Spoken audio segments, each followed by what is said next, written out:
안녕하세요. 국어 영역 백승훈 강사입니다. 네, 인원이 많지 않은데요. 그러니까 대화하듯이 들어주시면 감사하겠고 제가 또 아끼는 학생들도 눈에 보여서 좋네요.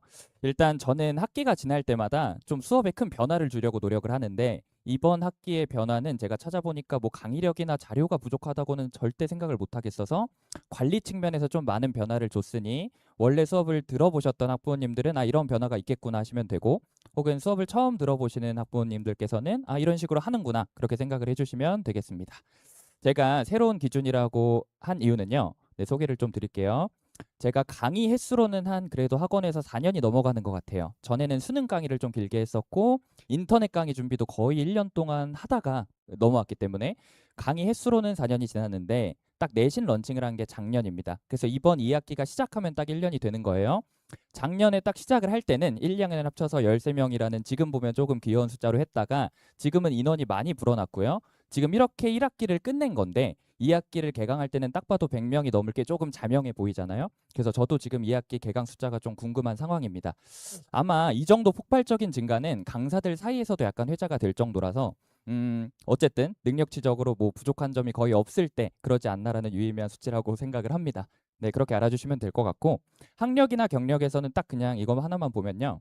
서울대학교 국어교육과에 정시로 입학을 했고 졸업을 했습니다. 특히 전공자이기 때문에 당연히 국어에 대한 어떤 지식이나 탐구는 깊게 이루어졌다고 할 수 있겠고요.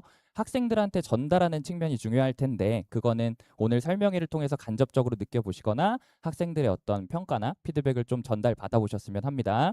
이 정도로 마무리를 할게요. 자, 일단 성적 상승 사례 한번 보시면요. 가장 최근 시험이에요. 1학년 2학기 기말고사가 끝날 때 어떤 결과를 보시면 난이도는 거의 비슷했다고 평가가 돼요. 1등급 컷도 비슷하고 2등급 컷도 비슷하고 100점자 수도 비슷한데 점수가 되게 뚜렷하게 오른 학생들이 많습니다. 특히 이 학생은 저한테 가채점 결과 100점이라고 했는데 알고 보니까 서술형에서 맞춤법 실수로 1점이 깎였더라고요. 좀 아쉽게. 그리고 마지막 학생은 제가 또 아끼는 학생인데 공부를 조금만 오래 해도 애가 몸살이 나서 학습량을 늘리기가 힘든 애예요. 정말 이런 애가 있어요. 근데 그런 애를 어떻게든 제가 안 아플 때마다 클리닉에 좀 불러서 어머니는 저한테 엄청 고마우시죠. 2배 가까이 점수가 올랐는데 제가 어쨌든 많이 아끼는 학생이다 보니 아마 이번에도 수강을 하면 또 어떻게든 제가 그 관리를 시켜서 한번 80점대, 90점대를 노려보고 싶은 학생이 있습니다. 네, 그렇게 알아주시면 될 것 같아요. 자, 지금부터 말씀을 드릴게 단대부고 내신 국어의 특성이나 주안점인데 잘 들어주셔야 되는 이유가 뭐냐면 제 커리큘럼은 당연히 이런 특성들을 반영했기 때문에 제 커리큘럼이 어떤 방향을 가지고 있는가가 좀 연결이 됩니다. 한번 들어주세요. 자, 구성은 어떻냐면 국어 총평을 간단하게 말씀을 드리고 각 영역별로 말씀을 드릴 거예요. 문학, 문법, 독서순입니다. 총평은 한번 공감을 해주시면 좋을 것 같은데 학생들도 있으니까 난도가 그렇게 높은 편은 아닙니다. 1등급 컷도 90점대 중반까지 나오고 100점도 반에서 한두 명씩 찾아볼 수 있는 시험인데 근데 사실 시험이 어렵냐랑 이 국어라는 과목이 시험 기간에 얼마나 스트레스를 주냐는 좀 다르잖아요. 시험이 어려운 건 아닌데 분명 그렇게 넉넉하고 막 스트레스를 안 주는 시험은 아닌 이유가 뭐냐면 첫 번째로 시험 범위가 넓습니다. 학생들은 또 모른 채로 희생양이 됐겠지만 봐봐요. 최근 기말고사 시험 범위가 어땠냐면 일단 세 가지 영역이 전부 출제가 되는데 문학 작품 수가 이번 기말고사만 하더라도 고전시가 7개에 현대시 3개, 심지어 독서 지문 2개에 소설 하나까지. 심지어 단대부고가 엄청 범위를 확장시키는 게 뭐냐면 보통 대부분의 학교는 교과서에서 한 학기마다 문법 단원을 꽂아줘요. 예를 들어 1학년 기말고사에서 교과서에서 꽂아준 단원이 뭐냐라고 학생들한테 물어보면 들을 수 있으려나? 문장의 표현이었는데 부교재까지 해서 문법 단원을 2개까지 확장한 학교가 많지 않거든요. 자, 그럼 정리해보면 문학 작품 수도 많아요. 문법도 2개까지 확장을 시켜요. 독서까지 시험 범위예요. 근데 시험에 외부 지문도 나옵니다. 그럼 부담이 되겠죠? 즉 시험지 자체의 난이도가 폭력적이진 않지만 국어라는 과목이 꽤 인지적 부담을 준다 정도로 알아주시면 될 것 같습니다. 두 번째로 이건 좀 다 같이 들어주시고 집 가서 좀 말씀을 해주셔야 돼요. 자녀분들한테. 문법의 중요도가 매우 높은 시험이에요. 왜냐하면 지금 단대국어가 컷이 높게 형성이 되기 때문에 두세 개만 틀려도 벌써 컷이 떨어지는 상황에 문법이 흔들려 버리면 즉 문법이 흔들린다는 건 문법에서 한두 문제를 틀려줘요.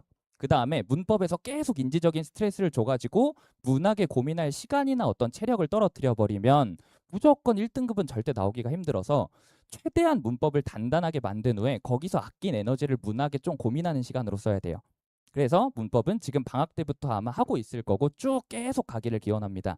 또 남자애들 특성이 뭐냐면 시험이 딱 시험 기간이 시작할 때 조금 힘이 빠져 있다가 갈수록 시험이 다가올수록 좀 힘을 주는 경향이 있는데 문법은 1주차부터 쭉 시험 기간처럼 가는 걸 저는 권고해요. 네, 그렇게 생각을 합니다. 또 이건 강사의 역할 같아서 제가 별표를 해놨는데 단대부고 특성이 선생님들께서도 이런 말씀까지 하셨대요. 그러니까 학원에 공을 들이기 위험하다. 좀 교과서랑 부교재 위주로 하는 게 맞다. 학원에서 주는 문제를 많이 풀지 마라. 이런 식으로 할 정도라서 부교재 의존도가 대놓고 높은 학교입니다. 그래서 이거는 아마 강사가 수업 시간에 부교재를 녹여서 해줘야 되고 주는 자료에도 부교재를 변형해줘야 되고 이거는 제 역할 같아서 별표를 해놨어요. 그렇게 알아주시면 될 것 같고 아시겠지만 다행인가요? 서답형은 무조건 단답형입니다. 그건 알아주시면 됩니다. 자, 이제 영역별 세부평가인데 좀 속도를 올려볼게요. 금방 문학은 다 말씀을 드렸습니다. 작품 수는 이번 기말고사 기준으로 10개가 넘었고 외부 지문까지 있으니 작품 수가 많다. 근데 이거는 제가 어떻게 커리큘럼에서 대응을 하는지 봐주시면 될 것 같고요. 또 약간의 어려운 점이 뭐냐면 작품을 예를 들어 배웠다고 할 때 하나마다 한 세트로 문제가 나오지 않아요. 즉 A라는 제품을 배웠다고 해서 어떤 문제가 A에서만 출제되고 또 어떤 문제는 B에서만 이렇게 나눠서 출제되는 게 아니라 문학 작품이 묶여서 나오는데 단대부고는 기호를 가나 다 혹은 가나 다 라까지 써서 문학 작품 3작품 4작품을 묶어서 내는 학교입니다. 이러면 조금 어려워질 수가 있어요. 그리고요. 보기 문제가 당연히 출제가 되는데 쉽지 않습니다. 한번 보시면요. 자, 일단 이건 외부 지문을 제가 시험지에서 한번 발제를 한 거고요. 보기가 딱 이 정도 수준인데 물론 상위권한테는 있으나 마나 없으나 마나 할 정도로 간단한 보기지만 중상위권이 상위권 관련 입장에서 시험지에서 이걸 처음 본다 조금 부담이 될 수 있습니다. 이건 문해력의 차원이지만요. 또 보시면요. 꼼꼼한 공부가 왜 중요하냐. 제가 시험지 상담을 엄청 많이 했어요. 제 수강생이 아니더라도 기말고사 시험지를 들고 와서 틀린 걸 보여줘라 라고 할 때 이번 기말고사에서 이 문제를 틀린 학생들은 교과서나 부교재 공부를 꼼꼼하게 하지 않은 학생입니다. 왜냐하면 사친이라는 표현이 부모님을 생각하고 부모님을 그리워한다라는 단어로 교과서 옆에 대놓고 이렇게 나와 있는데 아예 이걸 몰라서 틀린 애들이 꽤 있더라고요. 그래서 단대부고는 다시 얘기하지만 학원에서 주는 수많은 기출문제나 모의고사를 깊게 탐구할 것까지보다는 일단은 부교재랑 교과서를 꼼꼼하게 공부한 후에 사고력을 확장하는 게 낫습니다. 이 사친이란 단어도 모를 거면서 문제를 덮는 건 아니라는 거죠. 네, 근데 그것도 강사의 역할입니다. 자, 그리고요. 하나만 더.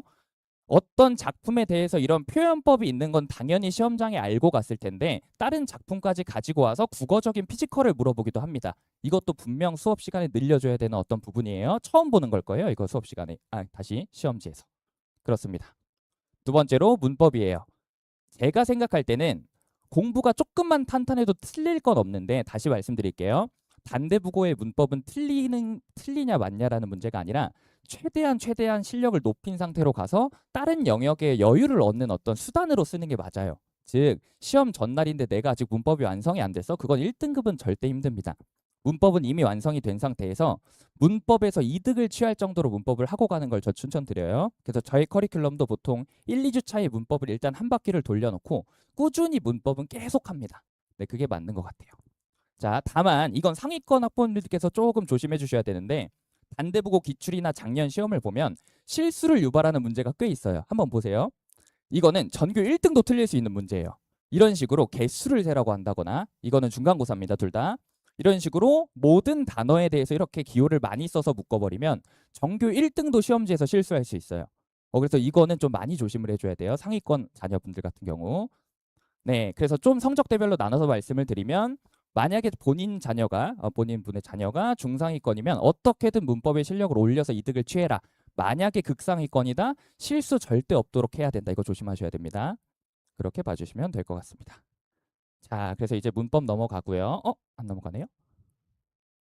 됐다. 자, 독서는요. 사실 말씀을 크게 드릴 게 없습니다. 독서라는 범위가 모의고사에서는 분명 부담인데 내신에서는 전혀 부담이 아닙니다. 왜냐? 글 내용을 미리 다 알고 가니까 완벽히 이해만 하고 가면 돼요.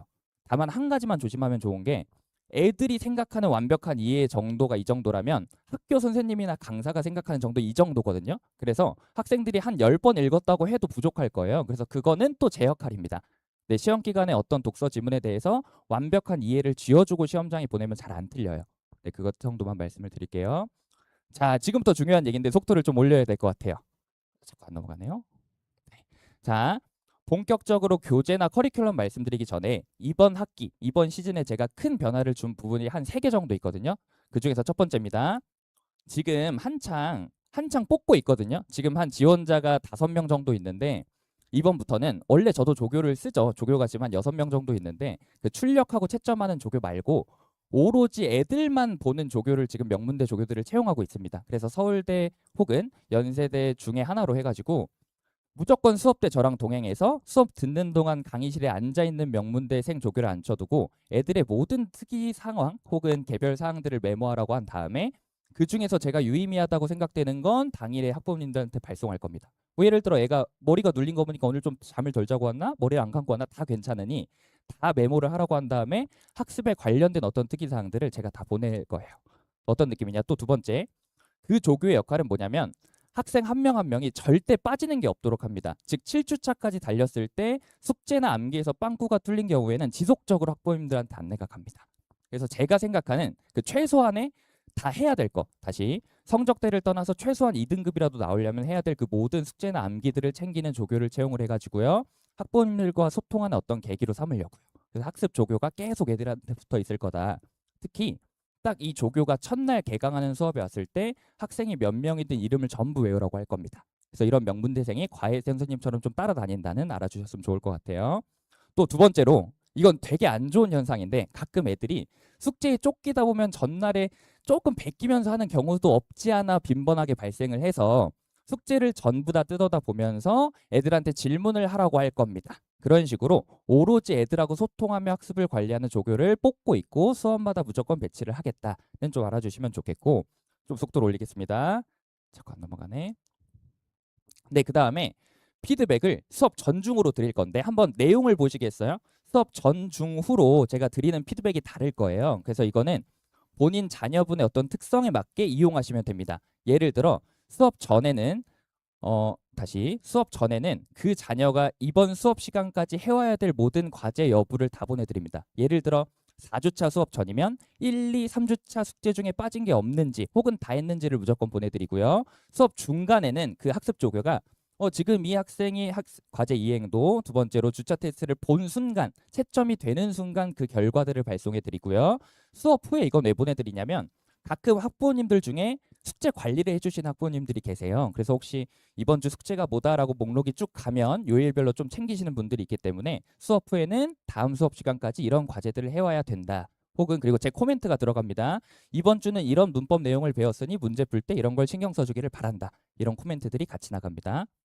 자, 그리고 클리닉은 제가 직접 합니다. 이건 나중에 다시 안내가 나갈 거예요. 수업 시간에. 사이트를 이용할 거다. 자, 지금부터 커리큘럼 쭉 보시면 돼요. 사실 PPT만 보셔도 될 것 같아요. 쭉 보시면 됩니다.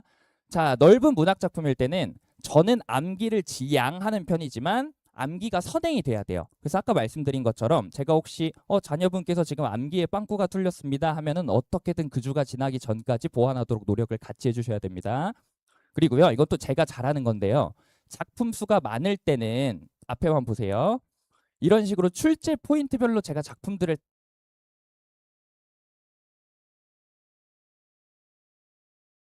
예를 들어 작품 10개를 배웠을 때 이런 출제 포인트에서는 이 작품 3개가 묶여서 나올 수 있다. 이런 식으로 묶어주면 애들은 작품 하나하나를 배워서 구조화할 시간이 없어서 제가 대신해 주는 겁니다. 그렇게 봐주시면 되고, 직보 자료에는 이런 식으로 총 정리해주는 표도 같이 나갑니다. 제가 잘 묶어주는 역할인 거예요. 자, 쭉 갈게요. 쭉 넘어갑니다. 그리고요, 실전 모의고사나 숙제에는 저와 제 조교들이 직접 만드는 문제가 많이 들어가는데 이 시중 문제가 되게 쉬워요. 그래서 시중 문제만 푸는 걸로는 단대에서 그래도 한두 문제 정도 좀 어려운 변별력 문항을 넣거든요. 그걸 풀을 수가 없기 때문에 특히 실무 같은 경우는 제가 되게 특이하게 다른 강사들도 많이 제가 모니터링을 했을 때 오로지 제가 창작만 합니다. 다른 강사분들이 되게 문제를 변형하시는 분이 많다면 저는 무조건 한 글자 한 글자 써내려가는 편이라 애들도 문제 풀어보면 알겠지만 뭐 예문에 애들 이름이 들어가기도 하고 제가 생각하는 생각이 들어가기도 하고 그렇습니다. 문제는 이렇게 잘 낸다라고 봐주시면 될 것 같은데 네, 문제를 이런 식으로 잘 낼 수 있다 정도만 봐주시면 될 것 같아요. 네, 쭉 넘어갈게요. 자, 마지막으로 문법입니다. 문법은요, 이것만 유의 깊게 봐주시면 될 것 같은데 문항수가 되게 많이 나가요. 저는 문학은 200제까지 가면 오히려 효율이 떨어진다고 생각해요. 애들이 너무 단순한 생각만 하게 되니까. 근데 문법은 많이 풀면 풀수록 뭐가 좋냐면 오답에 반복되는 경향이 생겨요. 그래서 그건 누가 알려주냐? 학습 조교가 얘 숙제를 쭉 보면서 이 친구는 이런 걸 유난히 많이 틀리던데요 하는 걸 뽑아주면 그걸 통보해주고 학생한테 혹은 학부모님들한테 그럼 되게 그 오답 수정의 의미가 있기 때문에 문법 같은 경우는 제가 교육청 기출, 모의고사 기출, 강남구 내신 기출 자체 제작까지 해서 주마다 거의 200제 가까이 나갈 겁니다. 자, 이제 교재 쭉 봐주시면 돼요. 질문은 제가 한 번이라도 저한테 질문을 한 학생은 알 텐데 한 번 저한테 질문을 한 순간 계속해요. 왜냐? 되게 제가 엄청 성실하고 즉각적이고 편하게 답장을 해줘서 약간 시간대도 보시면 예를 들어 12시에요.